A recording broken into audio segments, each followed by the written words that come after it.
vamos pensar aqui, qual que é o interesse da polícia em olhar tatuagem? Acho que as pessoas, né, é só falar, oh, aquela tatuagem ali... Já remete ao crime. Exatamente. Não, ela tem, claro, um interesse criminológico, de nós sabermos como são repetidos esses padrões, né? Para depois um estudo, como o próprio Dancas falou, de psicologia forense, de comportamento, de perfilamento criminal, né? Então, como é que o cara que faz aquela tatuagem, qual o rol que ele está inserido de crimes, o que ele vai cometer, o que ele vai fazer, o que ele não vai fazer. Mas também nós temos um interesse na tatuagem, na posição da tatuagem, para a questão de biometria, né? Para identificação do criminoso. Então o criminoso... que é biometria, né? Que geralmente as pessoas lembram só do dedinho nas eleições, né? Biometria é toda e qualquer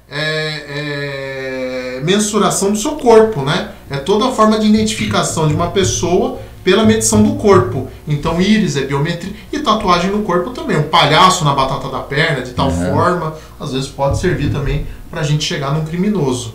Isso que eu não vi o rosto, mas tem as câmeras. Isso, são os indícios. São os indícios. São os indícios suficientes de autoria. E tem casos onde o cara cometeu o crime, acha que tem uma câmera, vai lá, apaga a tatuagem? Não, eu nunca vi isso. Tem até mesmo porque... né, de fotocrime, não é? Tem. Hoje, porque eu acompanhei muitos anos o trabalho Google da Crime. Rota, né? Google Crime também. Então o cara, já na hora da abordagem, já levanta, já faz um contato e já consegue identificar. Os né? sistemas de inteligência estão cada vez mais aprimorados nesse sentido. Cada vez mais. Mas esse é um tema polêmico, né? Porque isso não pode ser o motivo de abordagem. Pode ser motivo de abordagem com dadas suspeitas. O que? Tatuagem? Se já E foi isso? apontado, por exemplo, um diamante aqui na... Ele tem umas lágrimas, um diamante aqui e um cifrão, sei lá, aqui perto do nariz. Vamos supor, mas esse cifrão aqui... Pô, vamos supor que foi um roubo. O cara com uma máscara, entendeu?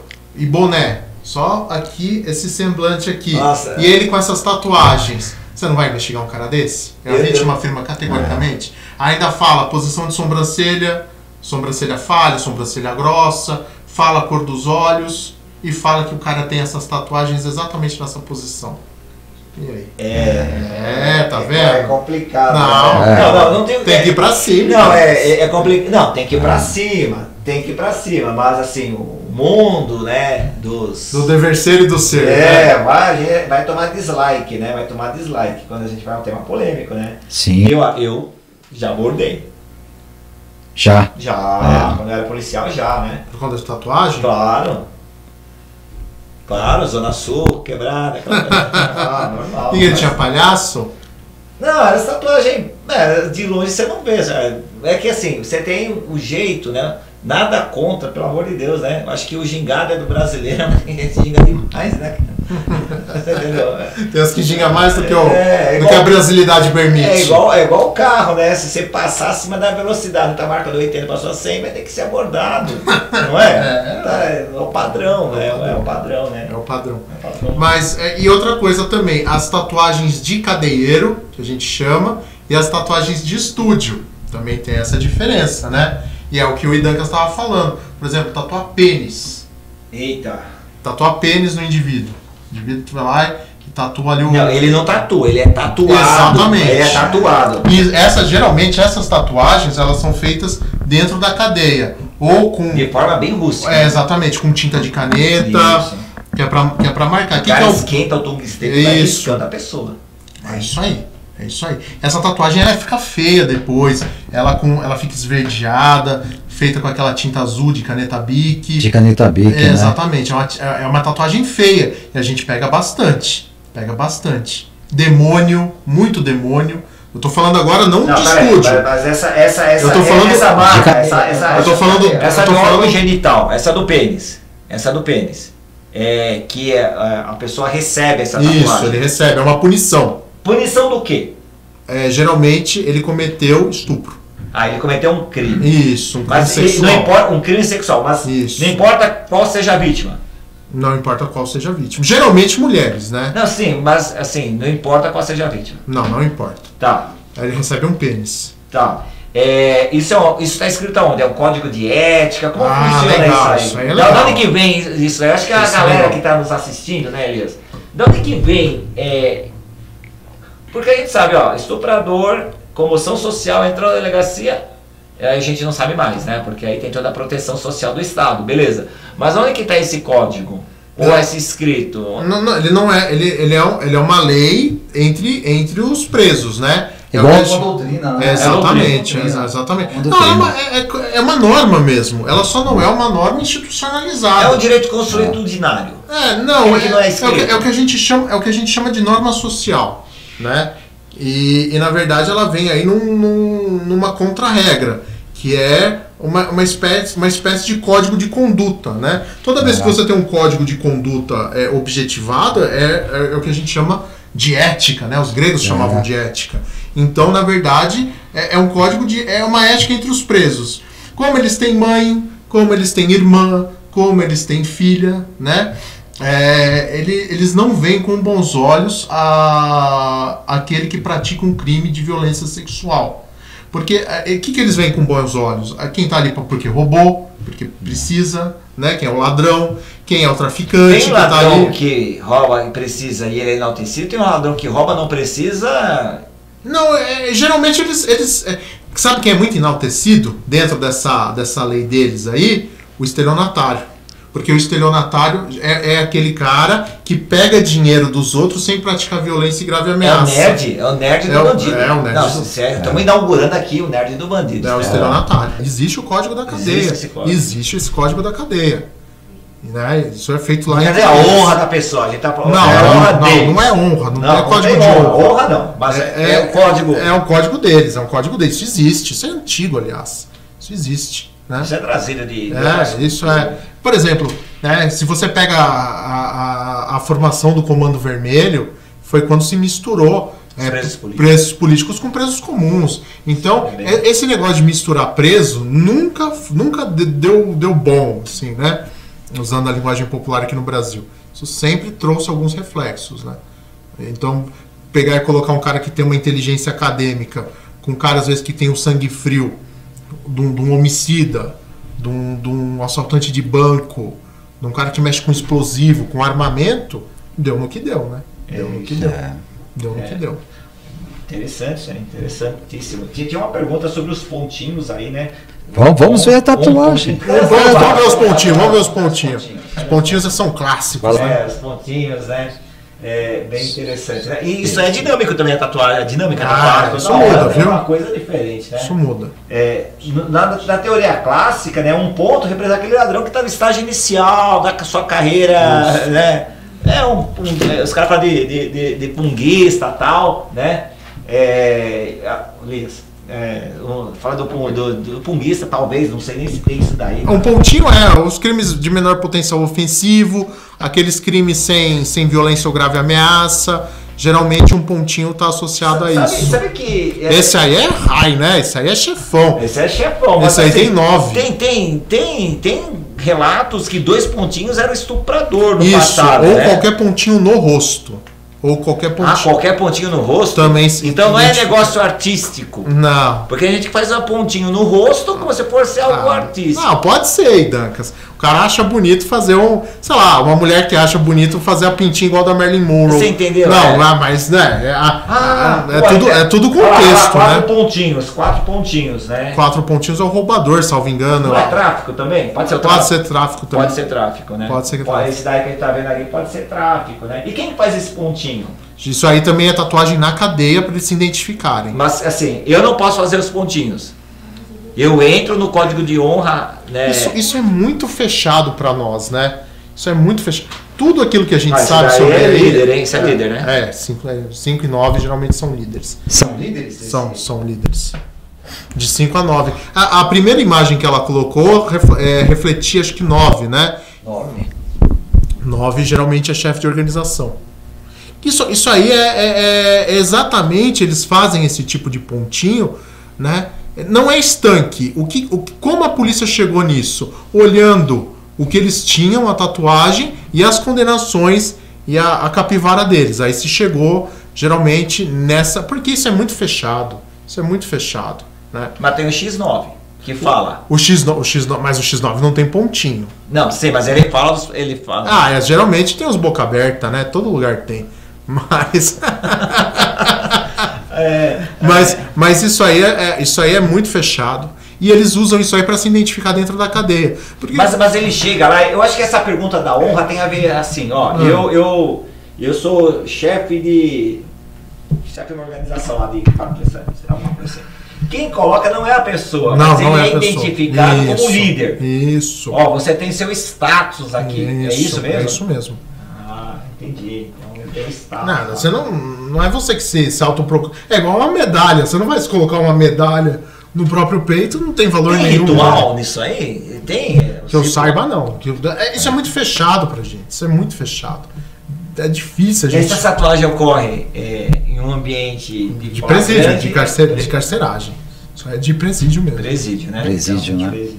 E o cara tá indo pro presídio. O cara fez uma besteira na vida. Meu, eu tô indo pro presídio. Ele não pode se autotatuar pra chegar lá. Geralmente os caras já sabem a bronca dele, o carcereiro já fala. Quando chega, já tem tudo. Como que sabe? Quando chega... O carcereiro já fala, já chega tudo já. Chega o novo aí... É que tem tanta coisa pra falar que a gente vai... Vai buscando... Vai. Essa tá falando do chefe, né? Essa aí é 9, né? Daí 9. Esse daí também é dos pontinhos também. Isso, 4, né? Quadrilheiro. Isso. Chefão. 5, né? Chefe. Essa aí é clássica. Essa é clássica, né? Essa é clássica. Da caveira. Qual que é essa daí?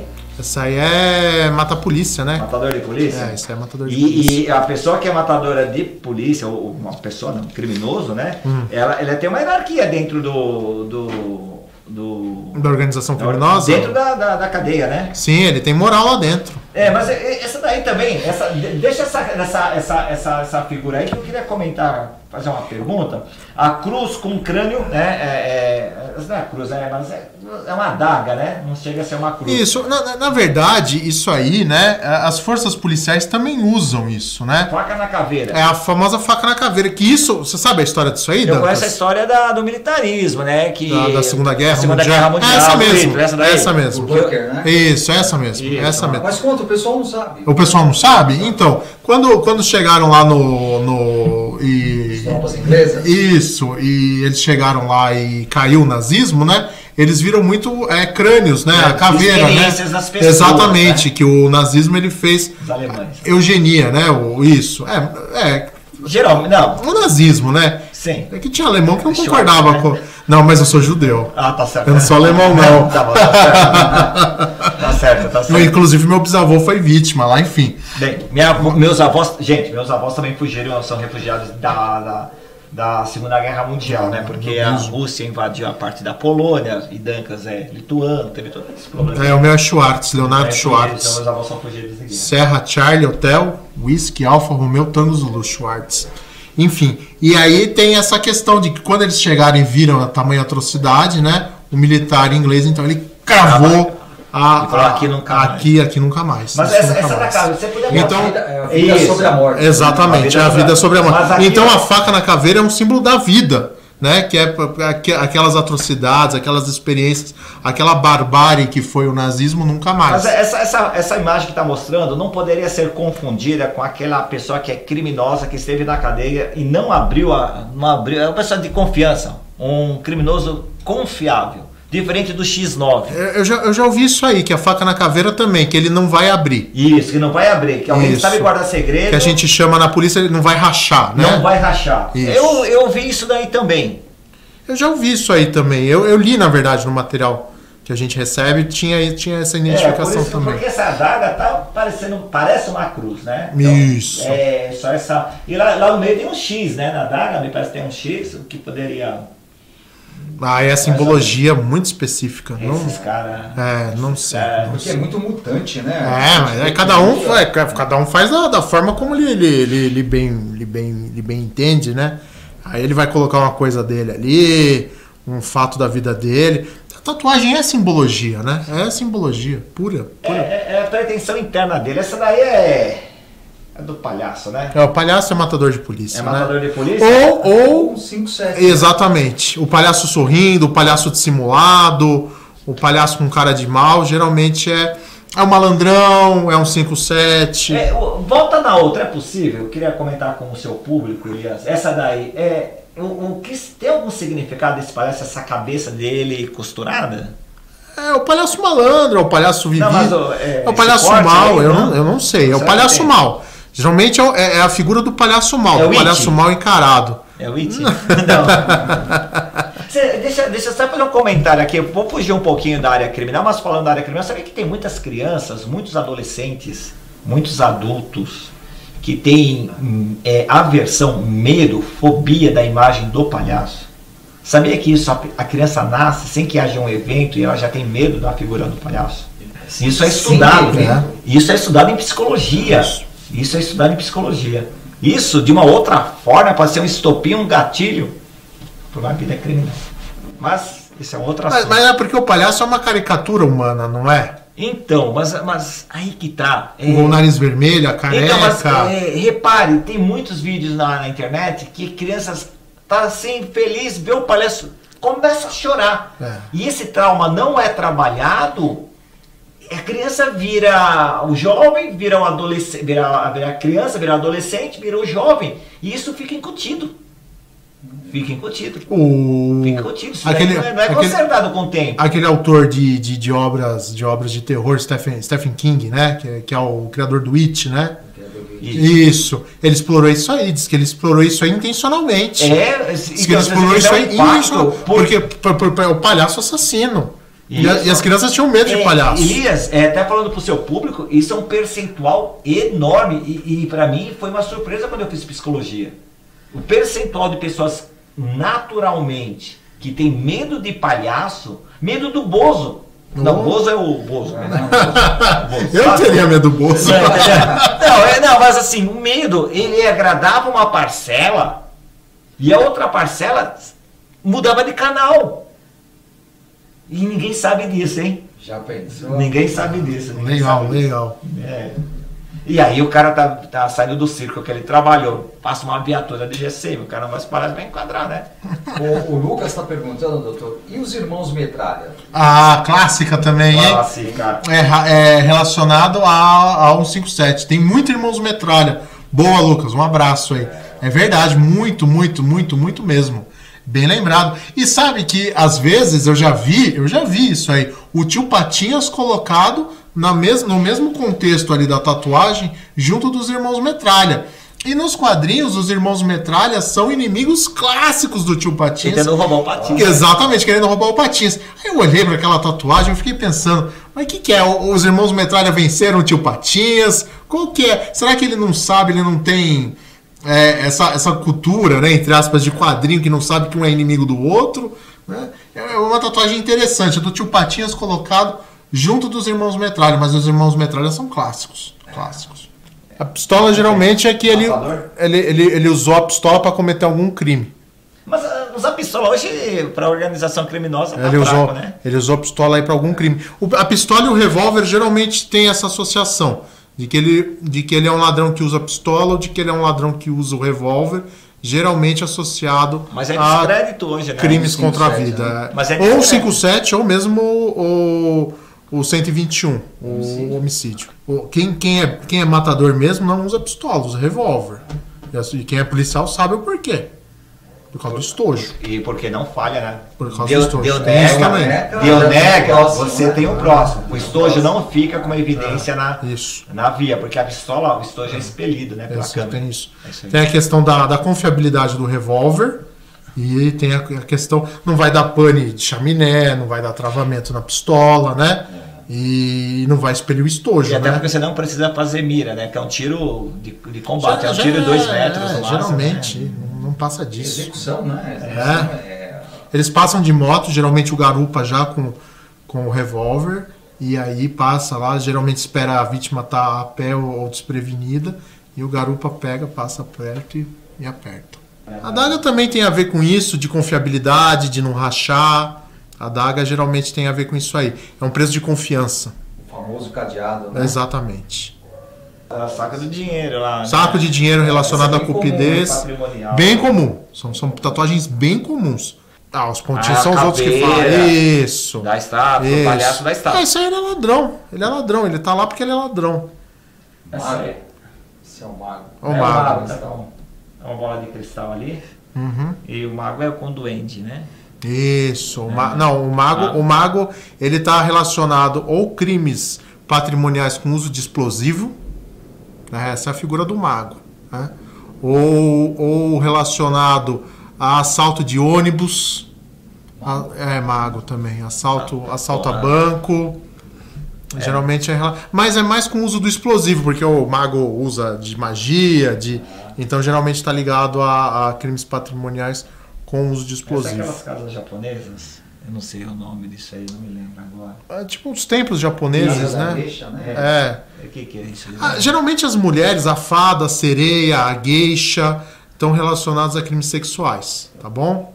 Geralmente. Uma pergunta que eu... Tirando a Índia, no estado do Rio de Janeiro, ela está relacionada ao tráfico de drogas. A gente não chegou a falar da carpa, por exemplo. Eu cheguei a falar da carpa lá no início, mas não desvendei o que a carpa significa, né? A carpa significa também... Olha lá. É a carpa, né? É a carpa? É a carpa. Parece um barco. Mas ela tem pra cima, pra baixo, pro outro. Isso, isso. Assim, vamos falar. A carpa hoje ela está relacionada àquela organização criminosa famosa aqui de São Paulo, PCC, né? Por quê? Por que a carpa? A carpa vem lá das organizações criminosas nipônicas, lá do Japão, Yakuza e tudo mais. Porque, primeiro, ela tem. Qual que é o simbolismo da carpa? Ela é um peixe que nada contra a correnteza. A primeira questão. A segunda é que onde se cultiva a carpa, ela é um peixe predador. Ela não deixa mais que nenhum outro peixe sobreviva ali. Então também dá esse aspecto de grupo, de associação criminosa. A gente se protege e não deixa mais nada prosperar onde tem as carpas, né? Então tem essa simbologia que os japoneses usavam a carpa e que aqui acabou se apropriando. A carpa voltada para cima, ela é a ascensão dentro da organização criminosa. Então ele começou ali como um réis soldado dentro da organização criminosa e foi ascendendo. Lembrando, né, que eu falo que a organização criminosa funciona como uma empresa. Tem várias funções separadas, cada um exerce a sua função. E aí também a carpa voltada para cima tem essa questão de ascensão dentro da organização. A carpa voltada para baixo, ela designa que aquele já está começou, né, dentro de um alto escalão dentro da organização criminosa e ele goza de alguns privilégios. É a mesma coisa do demônio da Tasmânia, né? É o Tasmania, né? Quer tudo. Aquele personagem do Looney Tunes, exatamente. Isso. Porque geralmente ali o diabo da Tasmânia é um animal que vive ali na Austrália, na Nova Zelândia, né? É um animal bastante... Lembra um cachorro ali, só que ele é totalmente feroz, voraz, ele tem os dentes ali que rasga a carne com muita facilidade. E aí eles fizeram um personagem, né? O Looney Tunes fez um personagem que é o Diabo da Tasmânia, que contracenava com o Pernalonga, nem lembro. E aí ele ia em torno de roda-moinho, ele ia girando, né? E aí tem esse lado também do cara que é louco, do cara que sai rasgando tudo, sai girando, sai detonando, sai destruindo. Então esse personagem aí tem a ver com isso. O Papaléguas, o Ligeirinho também.